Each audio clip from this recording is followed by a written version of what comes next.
الجمايل عند صناع الجميل دايما يبقى لها بصمة أثر، والشدايد عرفتنا بالأصيل الذي نشا الحملة مع أثار، والسلوك اطباع والاصل الدليل والادب ما هو على حسن الصور، والهوادي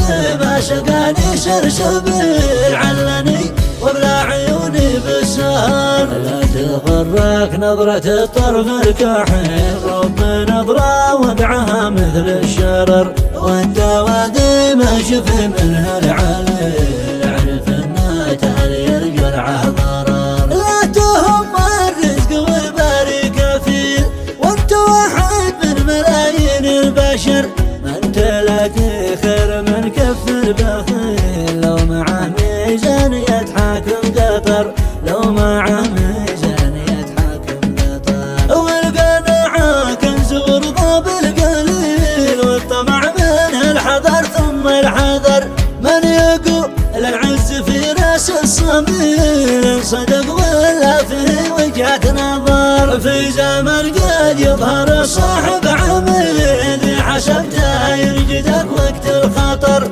شل بالموال يا شبل الطويل، صوتك اشجني ونبرتك درار، تدري ايش القصد من كلمة زميل،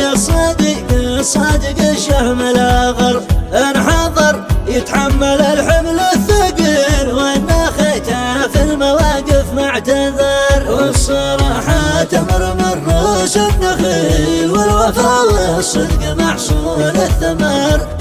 ثوب السجن لا ترضى بديل، يا ضماري جعل العراواك شر، عز ساعة خير من عيش الذليل، الكرامة مال والذل سقر، ابن آدم في العمر عبر سبيل، حظه مكتوب من حكم القدر، ومن يشوف ان الأمان مستحيل، قل له ان الحبل يقطع في الحجر، هو ما نجح إلا ومشواره طويل، لا تدور